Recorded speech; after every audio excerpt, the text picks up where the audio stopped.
Welcome back. This is the Vinyl Village Garage. My name is John. This is the Lamborghini, my dad's 68 Firebird convertible, no roof. But we're working on doing this for a go around. There's this huge box here behind me, and there's another box behind the car. Vintage air kit. I'm gonna work on doing some of that now. It's cold as heck outside. I can't go for a test drive. I want to, so I might as well go ahead and put the vintage air and get the heat hooked up so I can turn it on before we go around the block. No, not necessarily, but that's actually kind of a good idea. But I'm going to work on mocking this up and getting it put together. Now, the directions are thorough. They are good. You could do it exactly as it shows in the directions and do it like it says, but I am not going to do that. I don't necessarily hate how they do it, but I want to give it more of a factory-looking firewall. I'm still going to retain the factory heater box on the firewall. I want to try to run the heater core hoses through the firewall in the same location as the factory heater core, but we're going to be vintage air on the inside. That's not how they say to do it. I did the pumpkin that way and I really liked it, but this is a Gen 5 system, so they changed the plumbing on the box a little bit, so I'm going to have to reconfigure my design. That's why I want to share with you how to mount it up, what we're going to do with the plan. Not sure it's going to be a 1, 2, 3, 4, or 5 episode dealio. I don't want to make the videos so long that you guys fall asleep and you don't get much out of it, or so short that like, dadgum, I want to see some more of that stuff. So I'm going to kind of play it by ear. And the other thing that's going on is dadgum, it's Christmas. I've been busy with school plays, school functions, dinners, presents. Been really busy. So the videos have been not quite so many because I've been busy. That's what happens when you have kids, right? But you know what? I got to get back to this now. I'm going to show you what the plan is here, see how far we can get with the vintage air kit, and then we'll see what we can get figured out for a plan to make it work like I said. My memory may not be 100%, but this is the panel that it now comes with here to cover up the firewall. I thought the original ones mounted on the inside of the firewall, so it left this kind of unsightly panel or that groove where the box went. So they've now made it where the panel goes here on the outside, and it actually covers up a good amount of square footage. It doesn't look as bad, but it requires you to either cut this off, that flange, which is kind of like a gutter, or hammer it flat. Well, I don't want to do either one of those things. I like the idea as if I wanted to unbolt this vintage air kit, I could restore this car back to original. Now, granted, this is a 352 barrel car. No one probably ever would, but let's just say you wanted to. I like that to be an option, because this 20 years from now, maybe vintage air is vintage, and you can't get parts for it no more, so what do? Swap it back to the way it used to be. But if I shave the firewall, do a bunch of mods, then I'm limiting my options. So that's my rant on that. But I don't like the looks of this on the outside of the firewall either. It's not horrible, it is an improvement, but I want to mount it on the inside of the firewall and mount everything to this and then install the vintage air similar to the factory heater box. So I'm going to use the 5 stud holes and hopefully get the plumbing to come through. So in order to do that, I got to modify this plate. Let's get to the business end of this here. That will cover up our opening there, which goes to the engine side. Now what it reuses is the bolt holes that attach the factory heater box. Now they want you to run bolts through it and work it kind of a little differently, but I'm going to turn these into mounting stud holes, and I can put this up into place and then put nuts on the front side similar to original, so it gives you that original look and not having to modify it. Now, but in order to do that, this plate to work on the inside, well, it's too daggum tall. It won't clear because there's too much metal here on the top. So I got to trim the top of this down and a little bit, I think, off the side here. And then I should be able to slip that up into place. So I'm going to go ahead and do that first. Just cut enough off so my holes line up. Using the magic tape measure, what I determined is I need to trim off right in the center about 3/4 of an inch, 1/4 inch here, and straight to that corner. Just kind of take off that peak out of it there. The top, on the other hand, 1.5 inches up from the hole is about where it's at. So I went ahead and kind of calculated it with the calibrated eyeball. I'm going to cut those 2 lines there and see how we look. Well, I should have followed my calibrated eye, because that corner, which I now have just now marked, I should have cut it off. It was so close. The top is good. I can see daylight through the holes, but it hits up in that corner there before I can get the bottom line up. So let me go ahead and buzz that corner off too. Just slob the corner off. Now, this fits a whole lot more gooder. Those top 2 holes line up. I can see daylight through them, and the bottom ones are the same way. So just a little bit off that corner there. So now, what I want to do, this is supposed to just be the decorative cover, right? There's a mounting bracket that supports the whole daggum heater box assembly. It also uses some holes in it to line it up. They are threaded holes currently, but I'm going to get rid of the threaded part because I want those to now be studs. So it goes something like that. Those holes then line up. So I'm going to drill these out because I want to adapt them to 1/4-20. That's about a 1-inch long bolt. Then I'm going to stick those through the holes as my new studs. Okay, now I drilled these out to the next size up with the drill bit. They were metric thread. These are 1/4-20, and I thought these were going to slide right through, but they don't. I need to go to the next drill bit size up. Or my other idea I just came up with is they actually kind of thread into it. Now I'm going to turn these into studs. Now, I guess technically I could have just kept the metric bolts and metric bolt holes, but something about metric bolts on an old bird just don't settle so good with me. Yeah, I'll go ahead and run these. Actually, I kind of like that. I'm just going to run these through like studs, and then I'll lay it on that plate. I got the bolts ran through. Looks like four little studs now. It lines up perfect with these holes here, which is good news because those are the 4 holes the factory uses plus the 5th one. I'll have to weld the bolt into that hole. I don't have a plate, but then I can have all 5 mounting hardware points. I can mount that factory heater box back on the firewall. Now here's my highly technical drawings right here. That's approximately where the heater core tubes are going to have to drill through both layers, and I can feed my factory heater hose locations back through. That's a different video probably for a different day. I'm just working on how to mount this up clean underneath the dash and make my life easier and still keep the firewall looking factory. So I'm going to go ahead and maybe do a dry fit here. I'm going to put the vintage air box, 2 of the screws, like these 4 mounting holes here, what mounts the vintage air heater box now to our new mounting plate. And then I'll see if I can't get it up into the dash, and if that's all green light, then we'll go ahead and weld our stud in, and then maybe weld these 2 pieces together so they don't wiggle around, so they stay hooked together. So I'm gonna get find the screws for this and get it mounted up. Yeah, as long as I guesstimated all this right with my calibrated eye, this should go in there as one piece. That might be partial wishful thinking, but let's find out.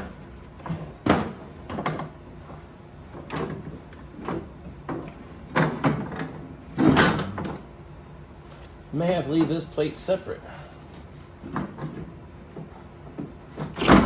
The console mount is being fickle. Yep. Well, maybe it's a good idea not to weld that then.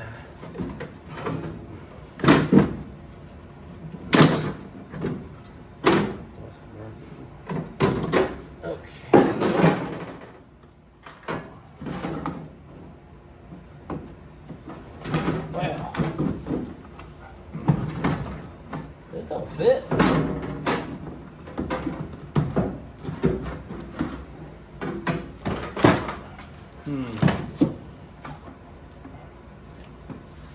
guess I gotta figure out the secret combination, the special handshake.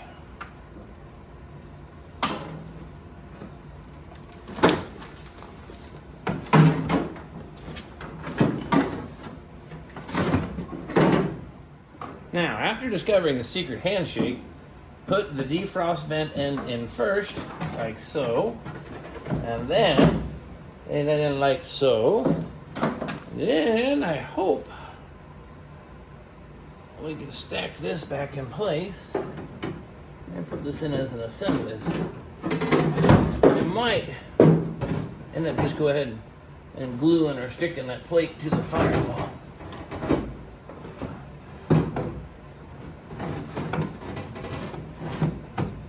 So I thought I had it figured out.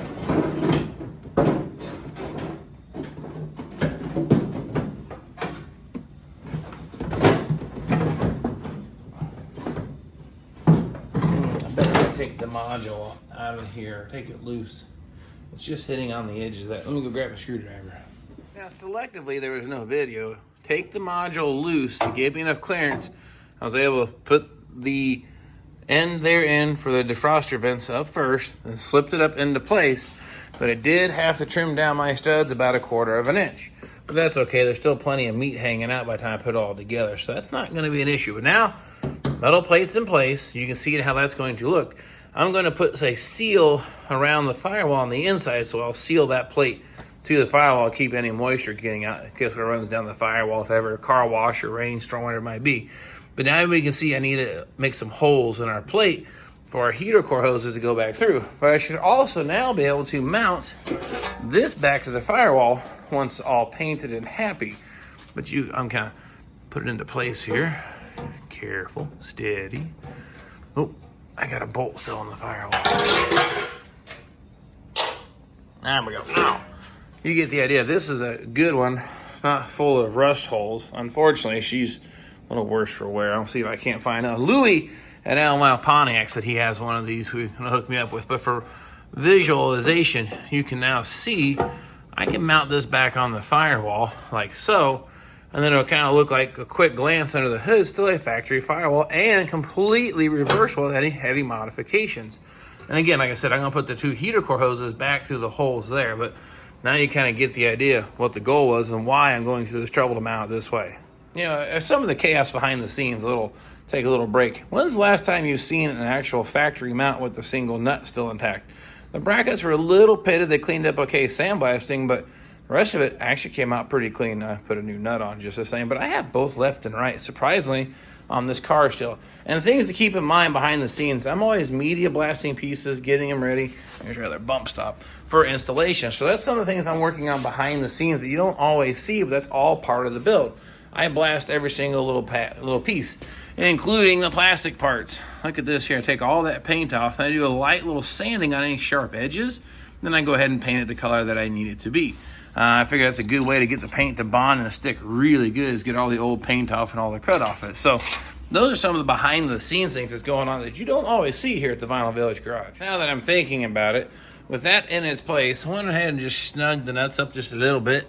Then I can trace now the opening where the exact location needs to be to do the idea of running the hoses through the firewall. I need an L-shaped marker here. Dadgummit. Well, we get the idea here. All right, cool. I'll have to draw a little arrow coming this way, but now I know where to put my hole at to run my heater core hoses through the firewall. Now, also, in addition, while that's up in place, I can now discover where I do and don't have room to run plumbing. It appears to be a pretty snug fit across the top. Now let's figure out how to get that in, because what I got to do, I got to bring it in the firewall on the driver's side, then loop it over here to the passenger side and bring it in. And this box is definitely a different size than the Gen 4 box. I had a little more room on that one. So this is going to require maybe a little creative engineering. I got quite a bit of space back here. I may just bring it around the bottom and then tuck them up high in there so you can't see it. I think that might be the way to go, but we'll see how this goes. But that's the plan. Work on making the plumbing now for the heater core hose. Now, on the driver's side, I have a lot of room back there to bring the hoses in, or the tubes in.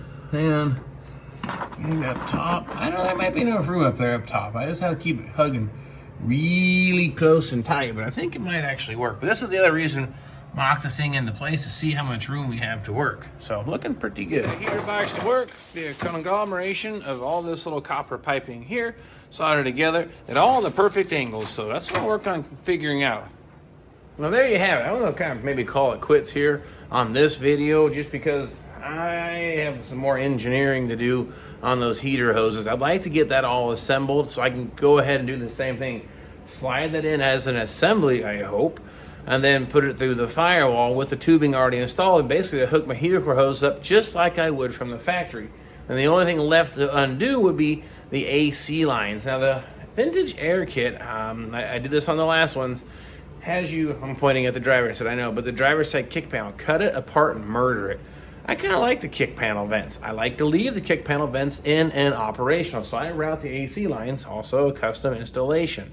I hope to do the same thing here on this one. I really like to keep that kick panel vent if at all possible. So things I've done in the meantime, I now can start it with the key. The ignition switch is officially hooked up, park neutral switch, everything is wired in and working as it should. Put it in the cigarette lighter, the wiper switch, the headlight switch. They've all been tested, but I have no headlights, I don't have any wipers, and I've got another upgrade. somewhere in my pile of parts in here. Delayed wipers. I'm going to do a video on that. It's a plug and play installation. I think you only have to add a power wire, turn on with ignition. Other than that, you don't have to do any modifications to the wiring, and then you can have delayed wipers. So it looks 100% stock, but gives you that cool option. Not that you plan to drive the car in the rain, I hope, but it happens. Kind of cool to have that. So that's one of the things we're going to do here soon. So I've got delay wipers. I've got the vintage air kit. Got to do something with the daggone radio. But either way, I'll keep on plugging away doing videos and doing what I got here. But at this point, I got a green light saying the stud idea is going to work just fine. A little bit of wrestling, but it's in there in case you want to do yours up the same way. And then you don't have to start modifying the firewall, and you can leave it bone stock and use basically what came in the kit. So that's a little bit of money savings too, besides a couple quarter 20 bolts. Heck, you probably got some of those sitting around in your shop. So I probably don't say this enough. Thank you for watching. Please subscribe if you hadn't. Help a guy out. Hit the subscribe button.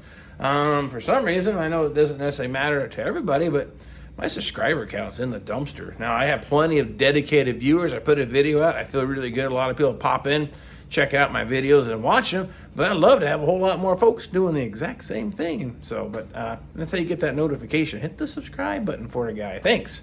Nonetheless, I'm gonna wrap it up for here. I'll come up with a plan. I'll probably show doing the plumbing on the heater box once I figure it out. It's gonna require some more creative engineering in here, trial and fit, and I hope to God it works. But when it does, I'll show you how I did it, grab the camera, and I hope to see you all next. Indiana doing show car restorations in his home.